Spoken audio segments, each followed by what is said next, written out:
3 point दिमाग में उस वक्त काउंट करके रखे कि मैं भूल ना जाऊं, ठीक है। उसमें था एक इंटरनेट, एक था एजुकेशन और एक था जॉब, ठीक है। हम लोग जिस तरह की बातें करते हैं हम लोग इंटरनेट पे अभी जो हाल में है, यकीन मानो मेरे को डिप्रेशन नाम की कोई जो चीज़ है वो मेरे को 2 से 3 साल पहले पता चला। एंड जब पता चला तब पता चला कि ओ मैं पिछले 25 साल से डिप्रेशन में हूँ, क्योंकि मैंने कभी ये सुना ही नहीं वर्ड। हम लोग जहाँ पे थे, जो हाल में थे, आप बोल रहे हो ना कि 4 साल से बच्चे को वो एजुकेशन, तो जब होश संभाला ना तब मैं शायद रास्ते पे समोसे बेच रहा था। तो मेरे को ये लगता है कि एजुकेशन की बात, एजुकेशन का जो प्रेशर जो है, पैसे वाले लोगों ने तो वो प्रेशर को कर लिया कि बच्चे को ड्राइंग सिखाओ, बच्चा तेरे को जो बनना है बनियो, तू टेंशन मत ले, तू तेरे को क्या बनना है, तेरे को मॉडल बनना है। ये प्रिविलेज लोगों ने तो कर लिया है, बट 80% इंडिया में लोग जो है ना, वो उनको बच्चों से वो उम्मीद इसलिए है क्योंकि उनका फ्यूचर बच्चे है, उनकी जिम्मेदारी, उनको लगता है कि हमारी जिम्मेदारी, हमने मेहनत करके बच्चों को पढ़ाएंगे। एजुकेशन पहले तो इतना महंगा कर दिया, सस्ता एजुकेशन भी है बट सस्ते एजुकेशन की वैल्यू नहीं है, ये हमने ही बता दिया कि यार इंग्लिश में पढ़ना है, इंग्लिश में नहीं पढ़ेंगे तो नॉर्मल जो स्कूल, तो हमारे जो ऊपर है, जो बैठे हुए हैं, जो सरकार बैठे हैं, जो भी बैठे, पिछले 60, 70, 80 साल में एजुकेशन पे काम ही नहीं हुआ है। बाकी सारी कंट्रीज में एजुकेशन बच्चे को पढ़ाते हैं कि ले तू पैसे पढ़ ले और तू पढ़, ये सारा होता है। तो एजुकेशन पे काम नहीं हुआ है वैसा जैसा होना चाहिए एक आज़ाद देश में। उस वजह से एक जो सरकारी एजुकेशन इतना वीक और इतना हल्का हो चुका है कि वहाँ से बच्चा वैसे अपन बोलते ना कि ये स्कूल से पढ़ के आज कहाँ पहुँच गया, तो ये बोलने के अंदर कितना वो लगता है कि यार रिक्शा वाले का बच्चा था, इसने पढ़ा लिखा के इसको कहाँ पहुँचा दिया। तो एक बच्चा उस स्कूल में पढ़ के वहाँ पहुँचता है। 12वीं पास वाले जो है वो लोग वॉचमैन बने हुए, डिलीवरी बॉय बने हुए। मैं ये नहीं बोल रहा वो जॉब छोटी है, बट जब इंसान के पास पैसा ही नहीं था, वो बेसिक एजुकेशन उसने ले लिया, वो काम करके घर की जिम्मेदारी पूरी कर रहा है, वो घर जाके किसके पास रोएगा? उस बाप के पास कि जिससे उसने पूरी टाइम पैसा लिया हुआ है, उस माँ के पास जो खुद पैसे बचा बचा के रख रही है, वो किसके पास रोएगा? It's okay to cry right, but वो वहाँ रो नहीं सकता क्योंकि उसको पता है कि मेरे रोने से ना कुछ चेंज होने वाला है, ना मेरे रोने से मैं बेटर फील करूँगा, क्योंकि मेरे रोने से और 2 लोग तकलीफ में आने वाले। तो ये स्ट्रांग होने की भी निशानी है ना रोना, क्योंकि मैं बोलना भी नहीं चाहता, कि मुझे बोलना इसलिए नहीं चाहता क्योंकि मैं कभी नहीं चाहता कि मैं जहाँ से गुजरा हूँ, जो हाल में गुजरा हूँ, मैं दुआ करता हूँ मेरा दुश्मन भी वो हाल में कभी ना आए। तो मेरे को लगता है कि ये चीज़ें एजुकेशन वाइज बना दी। जॉब वाइज मुझे ऐसा लगता है कि एजुकेशन प्रेशर, ये वो सब इतना प्रेशर बड़े नंबर लाने का।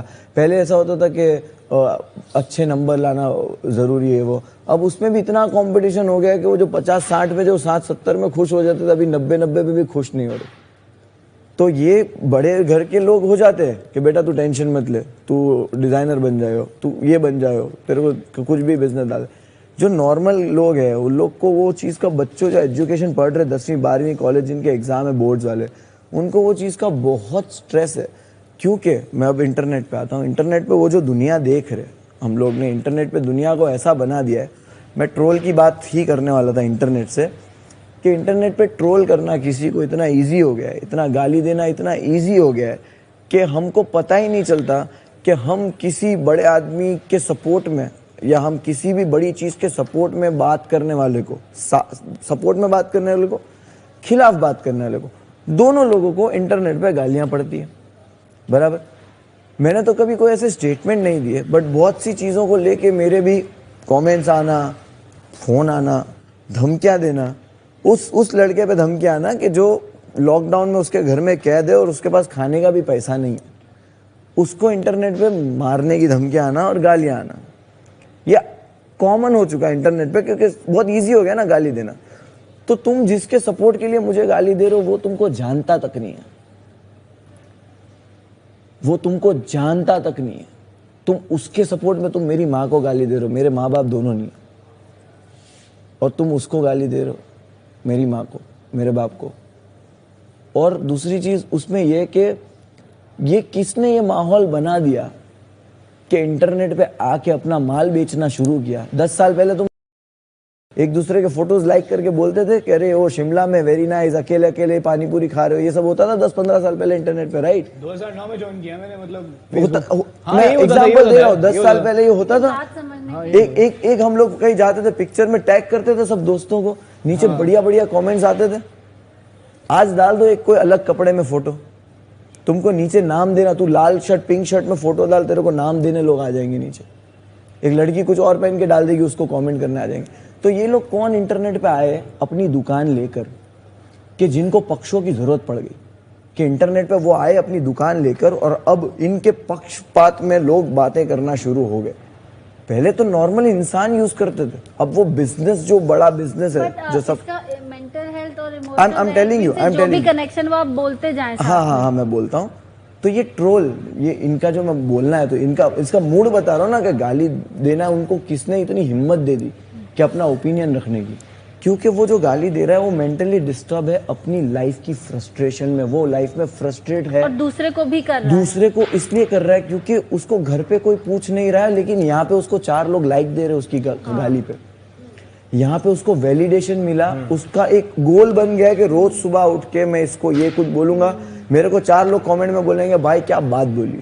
करेक्ट। अटेंशन मिलेगा क्योंकि वो अपनी लाइफ से फ्रस्ट्रेटेड है। और मैं सही बोलूं कि हम लोग यहाँ पे जितने भी लोग हैं, आपने कभी वॉल पे किसी को जाके नीचे गाली दी है? तुमने दी है? आपने दी है? तो ये लोग कौन दे रहे?